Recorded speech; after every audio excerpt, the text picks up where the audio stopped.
ডাক্তারকে জিজ্ঞেস করো মানুষের দুটো অ্যান্ডাকোষ আছে নাই, দুটো তাল বড় আছে কিনা? একটা ছোট হয়, একটা বড় হয়ে যায় কোনো কারণে, সাইকেল চড়ার কারণে ধরেন একটা 3 কেজি একটা 1.5 কেজি হয়, হয় কিনা?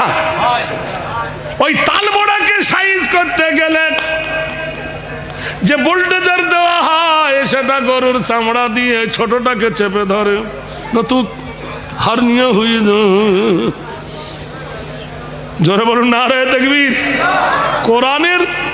কোরআনের একটা ছেঁড়া কাপড় পরে থাকলো তাই ওরা যত্ন করে, আর তোমার দেবতার চামড়া লাগাচ্ছ কোথায়? মিলিটারিরা পিঠে চামড়া নিয়ে ছোটে, tata company, Bata company, Ajanta কোম্পানিকে জিজ্ঞাসা করো, হাজার হাজার গরুর চামড়া দিয়ে ব্যাগ তৈরি হয়। মুসলমান গরু না খেলে কারখানা বন্ধ হয়ে যাবে। সুবহানাল্লাহ বলুন, জোরে বলুন আলহামদুলিল্লাহ।